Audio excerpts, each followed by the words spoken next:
think we are live. Are we live? I don't know. Broadcast will be Okay, we are live. I think we are officially live. Right, everyone, it is Fred here, and welcome to my Champions League Round 3 prediction live stream. I know, live stream, a tiny bit weird, but unfortunately, South Africa, and in terms of their power at the moment, a lot like Manchester United's defense versus Man City, it switches off from time to time. So unfortunately, the best way I can get this video out in time is by doing a live stream. So of course, without further ado, jumping straight into our predictions for Champions League Round 3. Hopefully I can get it on screen right now. Ooh, let's see if I can get it a tiny bit more visible than that. Okay, we've got our predictions on screen right now. Now, obviously, looking at game number 1 of round 3 of the Champions League, we have Bayern Munich versus Plzen. Now, look, I hate to say it, you always get underdog teams in football. Absolutely anyone can win. We always say that. But in a game like this, I can only see Bayern Munich winning it.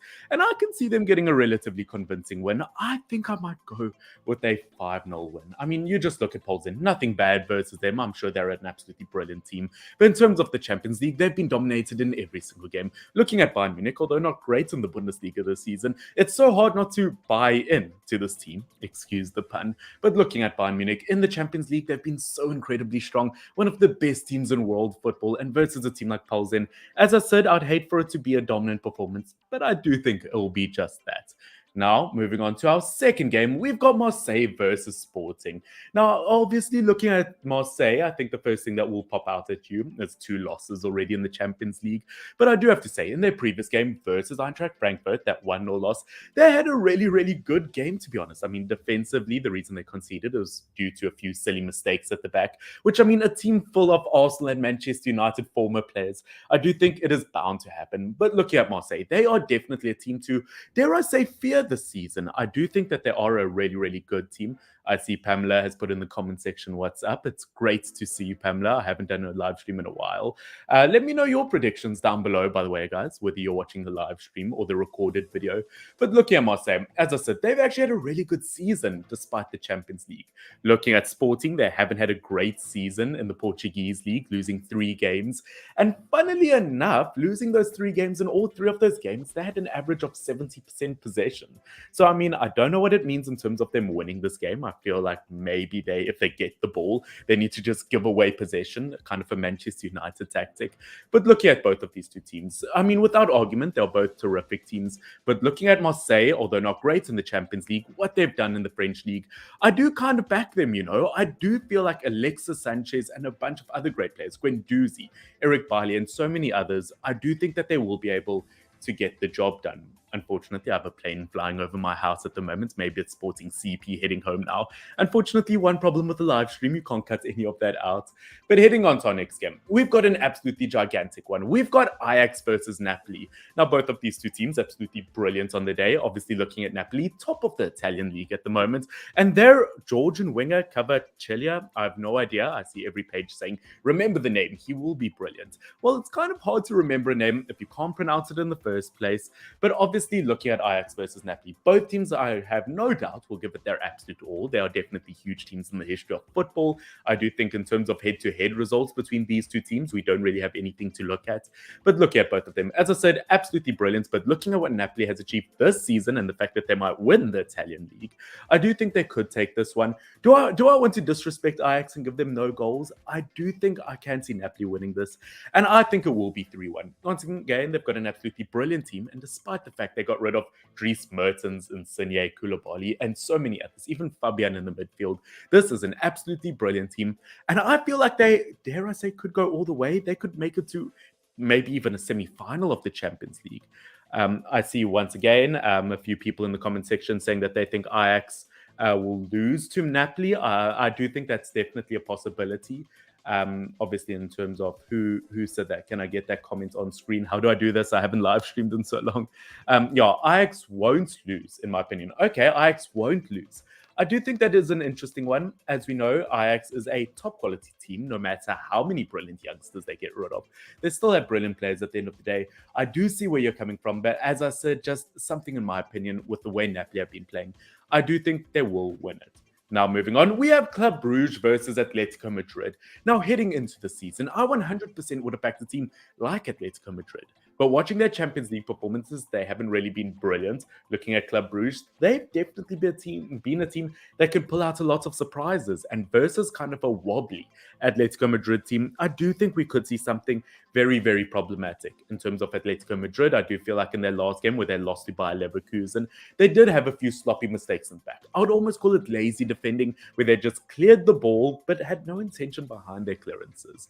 Once again, as I said, looking at Club Brugge, we could see a few surprises here. And that is why I'm going to go for a 1-1 draw. I feel like we could see the Belgian team snatch points here. Now, moving on to our next game, we've got Eintracht Frankfurt versus Tottenham Hotspurs. Sorry for the graphic not loading, but looking at Tottenham Hotspurs, they were just crushed by Arsenal in the Premier League. I mean, when you look at a team like Tottenham Hotspurs, you would like to think that they would be immersed in a game like this, but unfortunately, instead of being immersed in, I mean, they had Emerson, which was kind of a red flag, dare I say a red card.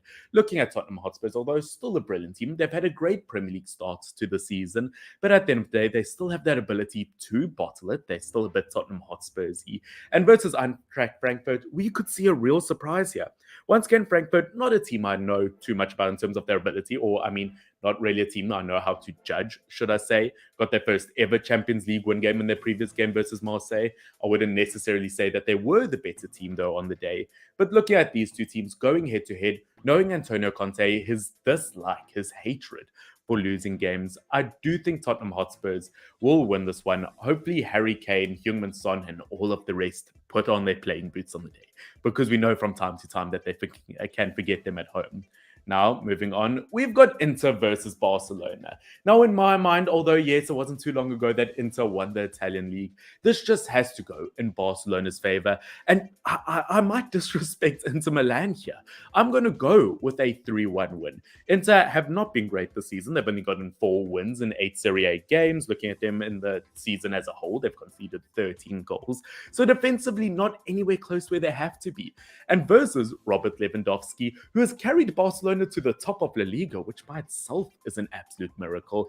I can only see Barcelona winning this one. I think they've got a very special team at the moment, and I think they should get a very comfortable result. Once again, let me know what you guys think down below. It could be maybe just my biased opinion, but I can only see Barcelona winning this one. Now, in terms of a kind of team that has to win games, we've got Liverpool versus Rangers, 2 powerhouses in European footballs, 2 absolute giants in terms of, well, obviously UK football, in terms of British football, absolute giants in the name of football history.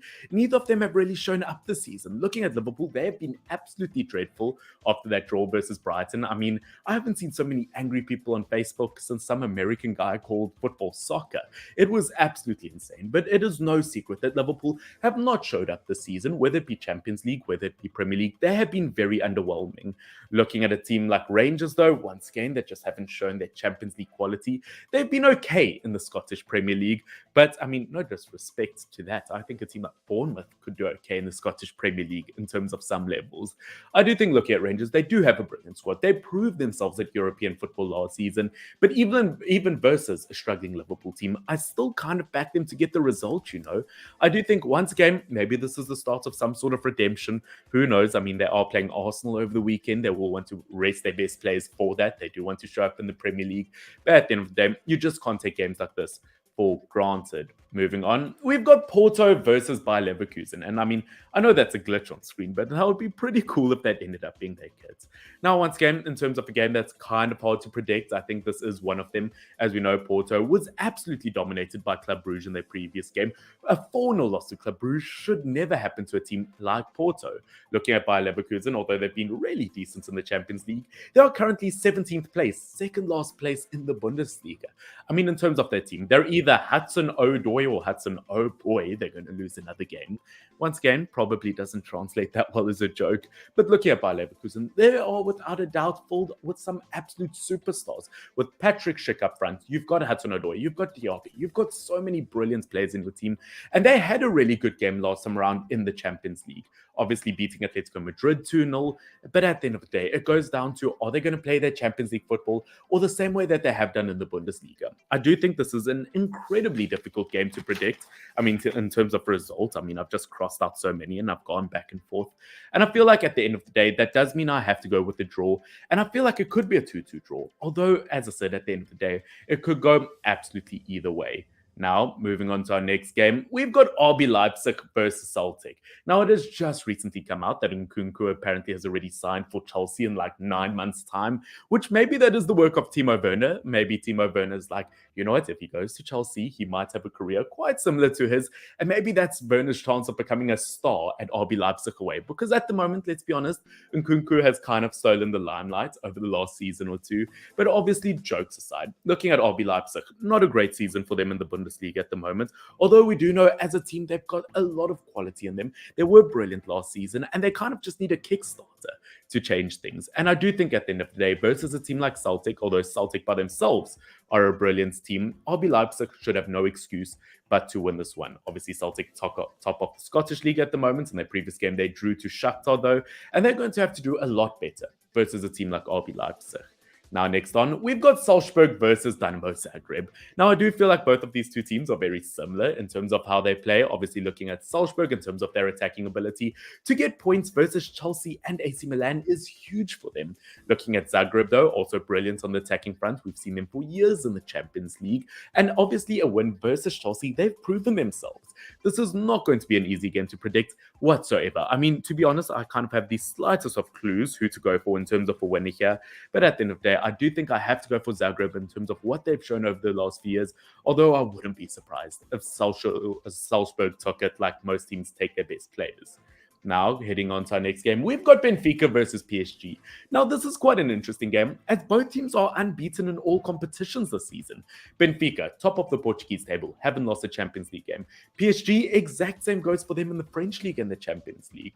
I think looking at these two teams, it could be a highly entertaining game. I do think at the end of the group stage campaign, these teams will be first and second in terms of their group.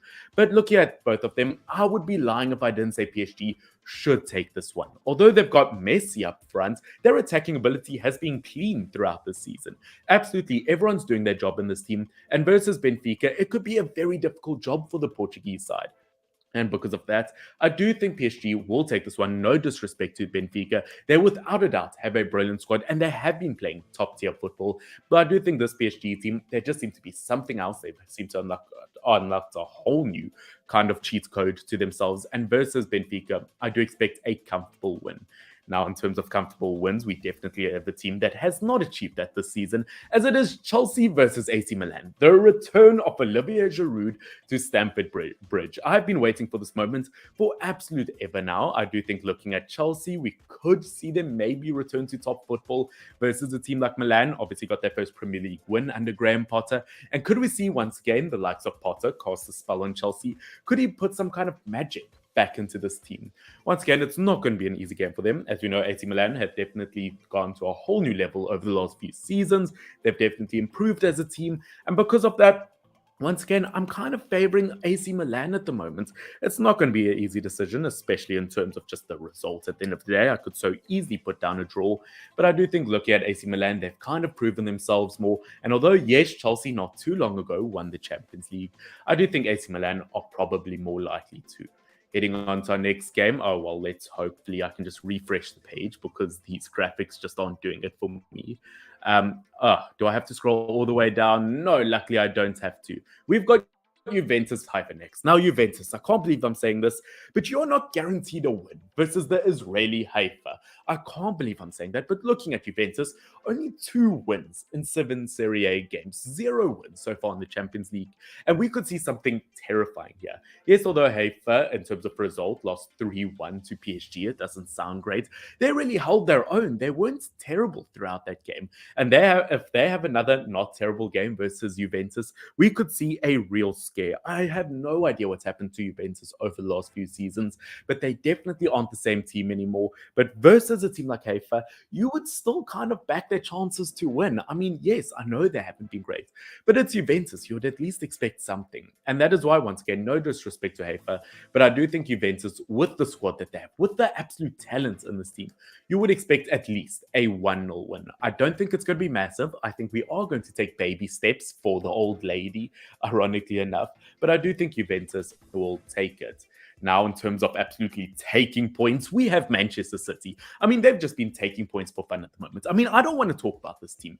As a Manchester United fan that just lost 6-3 to Manchester City, which is it sad that I'm happy we came from 6-1 down to 6-3? How sad is that as a Man United fan? But I do think looking at Manchester City versus Copenhagen, once again, they're just going to do their thing. They're going to have an absolutely dominant performance, and they're going to win at least 6-0. And Erling Haaland, I mean, he could score all six. You look at a man like him, he might just be the best man in football. He might break every single record that has ever existed. And I mean, it's a pity that he's not going to be at the World Cup at the end of the year, because he is an absolute beast, and I would have loved to see him on a World Cup stage. I do think looking at a team like Man City versus Copenhagen, who are sixth in the Danish league, once again, sixth place in the Danish league, you're going to lose 6-0.